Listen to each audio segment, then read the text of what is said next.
Di balik setiap senyuman ada rahasia yang tidak pernah ingin terungkap. Dan film ini membawa kita masuk ke dalam sisi tergelap manusia. Film ini berjudul Manas, di mana penonton film ini akan disuguhkan dengan kisah yang penuh dengan emosi. Seperti apa jalan ceritanya? Yuk, mari langsung saja kita simak. Di tepian sungai Tajapuru yang membelah lebatnya hutan hujan Amazon, hidup seorang gadis bernama Marcial berusia 13 tahun. Lingkungannya masih liar dan hijau dengan suara burung tropis dan gemericik sungai yang menjadi musik sehari-hari. Tiala tumbuh dalam keluarga kecil yang sederhana, namun kebahagiaan selalu hadir di tengah keterbatasan mereka.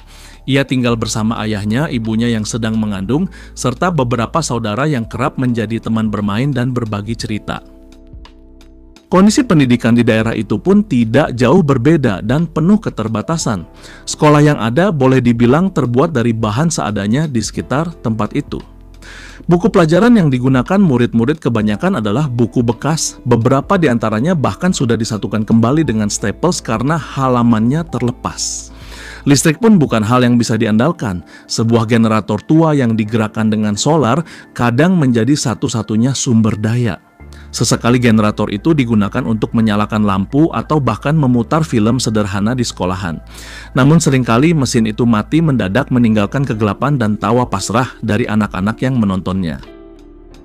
Namun di balik kehidupan sederhana itu tersimpan sisi gelap yang bagi sebagian warga justru dianggap lumrah. Sesekali kapal asing berlabuh di tepi sungai. Momen itu selalu menarik perhatian anak-anak muda dan para wanita di sekitar. Orang-orang datang ke kapal itu dengan alasan berjualan makanan atau barang kecil, tetapi kenyataannya tidak seperti itu. Kenyataannya orang yang pergi ke kapal itu untuk memperdagangkan diri mereka sendiri, bahkan beberapa di antara mereka masih di bawah umur demi mendapat uang atau barang-barang yang sulit didapat di desa. Bagi para pelaut, hal itu menjadi hiburan singkat di tengah perjalanan panjang mereka. Sementara bagi warga setempat, praktik ini sudah berjalan begitu lama hingga dipandang sebagai sesuatu yang biasa. Marcial sebenarnya memiliki seorang kakak perempuan bernama Claudia. Namun kakaknya itu sudah lama meninggalkan rumah dan menjalani kehidupannya sendiri. Menurut cerita ibunya, sang kakak kini hidup dalam keadaan yang berkecukupan. Setelah menjadi wanita penghibur di kapal dan pergi dengan salah seorang dari mereka. Suatu hari Marcial mulai merasakan ada sesuatu yang berbeda di rumahnya. Hubungan ayah dan ibunya tampak tidak seperti biasanya. Ibunya terlihat murung, seolah menyimpan kesedihan yang sulit dijelaskan dengan kata-kata. Malam itu, ayahnya memilih tidur di samping Marcial, membuat gadis kecil itu bingung tapi tak berani bertanya apa-apa. Keesokan paginya, ayahnya mengajak Marcial pergi ke hutan untuk berburu. Bagi Marcial, itu bukan hal asing, tapi kali ini ada nuansa lain yang ia rasakan, seperti ada maksud tersembunyi di balik ajakan itu. Saat di hutan, ayah Marcial mulai mengajarinya bagaimana membidik buruan dengan senapan. Awalnya semuanya tampak biasa saja, namun Marcial kemudian merasakan sesuatu yang janggal. Nafas ayahnya terdengar berat dan terengah, semakin dekat hingga bahunya disentuh dengan cara yang membuatnya merasa tidak nyaman. Marcial membeku nalurinya memberi sinyal bahaya, dan setelah pulang, yang tersisa hanyalah ekspresi Marcial setelahnya, tatapan kosong, tubuh kaku, dan langkah pulang yang berat. Dari situlah jelas sebuah peristiwa kelam telah terjadi, meninggalkan luka yang akan membayanginya selamanya. Sejak kejadian di hutan itu, Marcial berubah. Nafsu makannya hilang, bahkan makanan sederhana yang biasanya ia lahap kini hanya disentuh sedikit. Saat membersihkan udang bersama ibunya di dapur, ia tiba-tiba berkata dengan suara pelan, meminta dia bisa tidur sendiri tanpa harus ada ayah di samping. Namun ibunya terdiam dan sesaat kemudian ibunya menjawab dengan suara bergetar, seolah menahan sesuatu yang berat di dalam dadanya sambil berkata, tidak ada gunanya mencoba mengubah sesuatu. Kata-kata itu meluncur dari seorang ibu yang wajahnya sambil dipalingkan seakan ia tak sanggup menatap mata putrinya. Dalam keheningan, Marcial mulai menyadari kenyataan pahit. Ibunya tahu lebih banyak dari yang terlihat, namun memilih diam karena merasa tak berdaya. Keesokan harinya, keluarga Marcial menghadiri sebuah acara keagamaan yang rutin diadakan di daerah itu. Suasana ramai, penuh nyanyian rohani dan tarian sederhana dari anak-anak desa. Teman-teman Marcial tampak ceria, menyanyi dengan semangat, langkah mereka ringan mengikuti irama musik. Namun Martial berbeda. Tubuhnya bergerak lesu dan wajahnya kosong. Senyum yang biasanya mudah muncul kini hilang, seakan ditelan oleh kesedihan yang ia simpan. Dari barisan penonton, ibunya melihat jelas perubahan itu. Saudara-saudaranya pun memperhatikan, begitu juga beberapa orang lain yang hadir. Mereka mungkin tidak tahu apa yang sebenarnya terjadi, tapi mereka bisa merasakan ada sesuatu yang salah pada diri Martial. Akibat peristiwa yang menodainya, Martial merasa dirinya sudah kehilangan sesuatu yang tak bisa kembali. Perasaan itu perlahan membuatnya putus asa. Hingga suatu hari ia memutuskan untuk ikut bersama temannya, Cynthia, menjadi wanita kapal, seperti yang sering dilakukan perempuan lain di desanya. Saat hendak pergi, Martial tiba-tiba meminta makanan kepada Cynthia. Cynthia menatapnya heran, lalu bergurau setengah serius. "Kamu hamil ya, kok tiba-tiba minta makanan ini?" Martial tidak menjawab. Matanya hanya kosong, mulutnya terdiam. Sebaliknya, ia justru balik bertanya dengan suara pelan. "Apakah banyak wanita yang hamil setelah kembali dari kapal itu?" Cynthia terdiam sebentar sebelum menjawab bahwa tidak semuanya terjadi di kapal. Ada yang memang pulang membawa janin, tapi ada juga yang sudah lebih dulu mengandung akibat kejadian di rumah mereka sendiri. Jawaban itu membuat Martial sadar, apa yang ia alami ternyata juga dialami banyak perempuan lain di sekitarnya.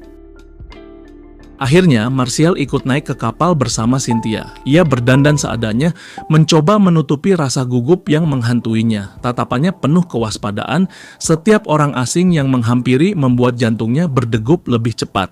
Namun ketika seorang awak kapal mencoba berbicara dengannya, Martial perlahan membuka diri.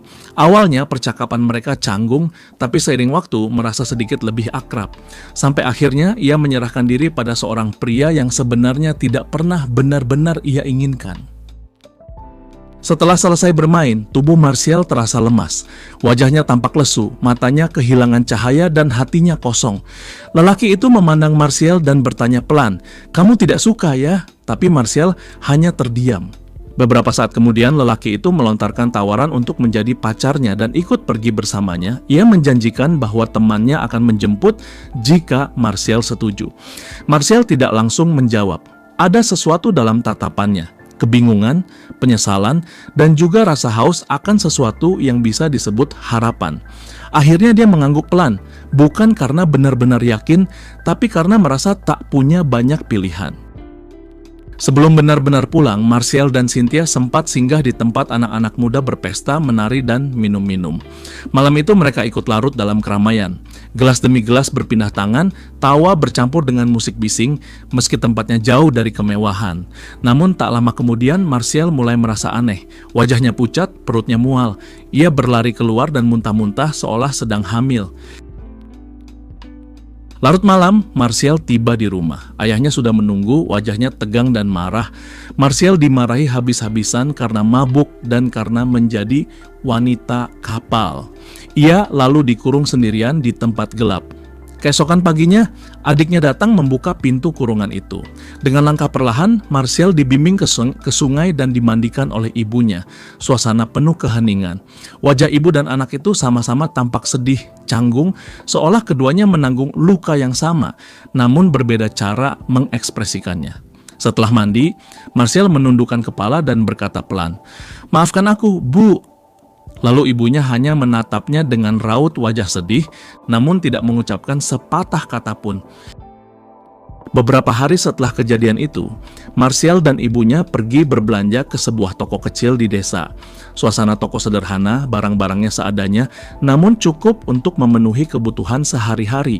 Di tengah keramaian, Martial diam-diam membeli seutas tali dengan tujuan akan dipasang di tempat tidur gantung, agar ia bisa tidur tanpa berada dekat dengan ayahnya.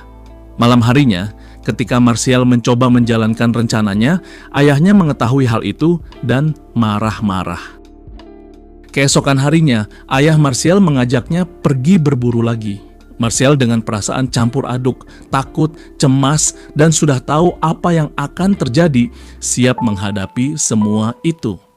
Saat mereka pulang, adik laki-laki Martial yang masih kecil, tanpa sepenuhnya mengerti situasi yang sebenarnya, mengatakan, "Sekarang Martial, kamu juga sudah jadi istri ayah kan?" Ucapan itu menusuk hati. Ibunya yang mendengar kata-kata itu langsung marah dan menangis.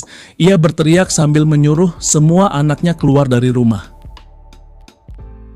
Keesokan harinya, Martial kembali ke toko kecil tempat ia sebelumnya membeli tali. Ia mengembalikan barang itu karena tahu ayahnya marah besar saat melihatnya. Namun lebih dari sekadar mengembalikan, Martial merasa ingin berbagi sesuatu yang selama ini dipendam. Ia menceritakan sebagian dari penderitaannya tentang bagaimana ayahnya memperlakukannya dengan cara yang seharusnya tidak terjadi. Pemilik toko mendengarkan dengan wajah tenang. Namun kata-kata yang keluar darinya bukanlah pelukan atau penghiburan yang Martial harapkan, dan malah berkata, "Nak, kau bukan satu-satunya. Banyak orang di sini yang mengalami hal serupa. Bahkan kakakmu, Claudia, juga pernah melewati hal itu sebelum akhirnya memiliki kehidupan sendiri." Setelah mendengar ucapan wanita itu, Martial juga memutuskan untuk memiliki kehidupan sendiri jauh dari ayahnya. Dan keesokan harinya, Martial diam-diam pergi ke kapal itu, dan di sana ia kembali bertemu dengan seorang pria yang sebelumnya pernah berjanji akan membawanya pergi jika ia mau menjadi kekasihnya. Kata-kata menjadi semacam harapan samar bagi Martial untuk keluar dari lingkaran hidup yang menyesakan. Namun sebelum pembicaraan mereka berlanjut, tiba-tiba suasana menjadi ricuh. Polisi datang melakukan penggerbekan.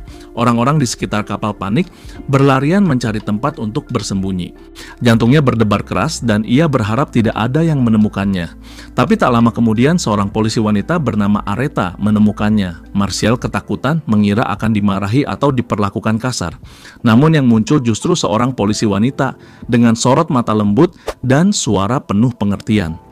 "Nak, keluarlah, tak apa, kau aman sekarang." Nada suaranya berbeda dari semua orang dewasa yang pernah ditemui Martial. Bukan amarah, bukan tuntutan, melainkan kelembutan yang membuat Martial merasa sedikit lega meski dalam ketakutan yang mencekam. Polisi wanita itu akhirnya memutuskan untuk mengantar Martial pulang. Begitu sampai di rumah, ayahnya langsung meledak marah karena Martial nekat pergi ke kapal tanpa sepengetahuannya. Suasana tegang seketika memenuhi rumah. Namun polisi itu tidak tinggal diam. Dengan wibawa yang tenang, ia meminta ayah dan ibu Martial ikut bersamanya ke kantor polisi. Mereka bertiga pun dibawa ke sana untuk dimintai keterangan. Aretha duduk di hadapannya, sorot matanya lembut, suaranya menenangkan, mencoba berbicara kepada seorang anak di bawah umur yang jatuh ke dunia gelap. Awalnya Martial ragu, namun setelah hening cukup lama, ia mulai berbicara. Ia menceritakan pengalamannya, bukan hanya di kapal, tapi juga apa yang ia alami di rumah bersama ayahnya. Setelah mendengar pengakuan Martial, polisi wanita itu kemudian mempertemukannya dengan sang ibu. Polisi itu menegur sang ibu. Bagaimana mungkin hal seperti ini bisa berlangsung lama tanpa ada perlindungan bagi anak-anaknya? Namun yang terjadi justru di luar dugaan. Ibunya tidak menyalahkan suaminya. Rupanya sang ibu juga pernah mengalami kejadian yang serupa. Dia pernah menjadi alat pemuas ayahnya sendiri alias kakek Martial. Tapi saat mencoba melapor polisi keadaan justru berbalik. Polisi itu justru membela ayahnya dan membuat rasa kepercayaan terhadap kepolisian hilang. Dan setelah itu, ibu Martial diusir dari rumah. Saat diusir dia bertemu ayah Martial sekarang yang mau menampung dan memberi perlindungan. Jadi apapun yang dilakukan suaminya kepada anaknya, dia tetap menganggapnya sebagai orang baik. Polisi wanita itu terdiam, wajahnya jelas menunjukkan rasa prihatin yang mendalam. Ia tahu bahwa kasus ini bukan hanya tentang satu anak atau satu keluarga, melainkan tentang sistemnya. Setelah mendengar semua cerita dan menyadari beratnya beban yang dipikul Martial, Aretha mengambil keputusan cepat. Ia tahu gadis itu tidak boleh kembali ke rumah yang sama, ke tempat yang hanya akan mengurungnya dalam lingkaran ketakutan. Dengan hati-hati, ia membawa Martial ke rumah keluarga temannya, Cynthia. Cynthia terkejut melihat sahabatnya datang bersama polisi, tapi segera mengerti bahwa sahabatnya membutuhkan tempat aman. Ayah Cynthia sudah lama pergi entah kemana, sehingga di rumah itu hanya ada ibu Cynthia serta beberapa anggota keluarga lainnya. Ketika Martial mulai merasa sedikit tenang di rumah keluarga Cynthia, suasana mendadak berubah. Dari kejauhan terdengar suara langkah berat dan teriakan kasar. Ayahnya datang mencari. Ibu Cynthia berdiri di depan pintu berusaha menghalangi dengan sekuat hati. Namun ayah Martial tidak bergeming. Wajahnya merah padam, matanya menyala penuh amarah. Ia mengancam akan berbuat kekerasan jika Marcel tidak segera diserahkan kembali. Marcel yang mendengar keributan itu dari dalam tahu, jika melawan, keadaan bisa menjadi lebih buruk. Akhirnya dengan hati berat, ia menurut pulang bersama ayahnya. Saat kembali ke rumah setelah beberapa waktu menginap di rumah teman, Marcel kehilangan selera makan. Hidangan seadanya yang biasanya ia santap bersama keluarga, kini hanya disentuh sedikit lalu ditinggalkan. Tapi keesokan paginya, Marcel menyadari ayahnya tidak ada di rumah. Adiknya, Carol, juga tak terlihat. Perasaan khawatir langsung menghantam dadanya. Dengan cemas, Marcel langsung berenang menyeberangi sungai, karena perahu kecil mereka dibawa ayahnya. Sambil berlari menyusuri jalur setapak menuju hutan, nafasnya tersengal, hatinya diliputi firasat buruk. Dan saat ia tiba, firasat itu menjadi nyata. Dari balik pepohonan, ia melihat sesuatu yang membuat tubuhnya gemetar hebat ketika menyaksikan apa yang dilakukan ayahnya pada Carol. Amarah, ketakutan, dan rasa putus asa bercampur jadi satu. Matanya terarah pada sebuah senapan berburu yang tergeletak tidak jauh dari mereka. Ia mengangkat senapan itu, mengarahkan pada sosok yang selama ini menjadi sumber luka bagi mereka semua. Terdengar keras suara tembakan yang memecah hutan. Burung-burung berhamburan dari pepohonan dan dunia seolah terdiam sesaat. Ayahnya terjatuh, terdiam, tidak lagi bergerak. Bagi Marcel, itu bukan sekadar tembakan. Itu adalah keputusan terakhir, sekaligus teriakan yang memutus rantai penderitaan yang selama ini membelenggu keluarganya. Setelah tubuh ayah mereka terbaring tak bernyawa, Marcel dan Carol hanya bisa duduk termenung di tanah yang dingin. Tidak ada kata-kata, keduanya saling berpandangan, mata mereka sama-sama menyimpan trauma dan luka yang tak terbayangkan. Kedua saudara itu akhirnya memutuskan pulang. Marcel juga tak menyangka begitu ditinggal pergi sebentar, adiknya langsung menjadi pengganti. Sesampainya di rumah, ibu mereka menyambut dengan tatapan yang sulit diartikan. Kedua anaknya berdiri di ambang pintu dengan mata yang tajam. Ibu mereka hanya bisa menatap balik dengan wajah penuh kesedihan. Tapi ia segera memalingkan muka, memilih diam seperti saat menghadapi masalah-masalah sebelumnya. Tidak ada kata yang terucap, hanya keheningan yang menggantung di udara. Nah guys, di akhir film ini ada tulisan kami berterima kasih kepada Manas Marajo karena telah berani menceritakan kisahnya. Yang artinya, apakah ini adalah kisah nyata? Kalau benar ini adalah kisah nyata, wow, berarti cukup mengerikan juga. Nah, rating dari film ini cukup tinggi dan sementara ini adalah 7,8 dari 1 sampai 10. Tapi film ini memang bagus sih, memang bukan horor atau action, tapi cara berekspresinya dan suasana ketegangannya itu dapat. Dan terima kasih bagi yang menyaksikan dan bantu support channel ini dengan like dan subscribe. Sampai jumpa lagi.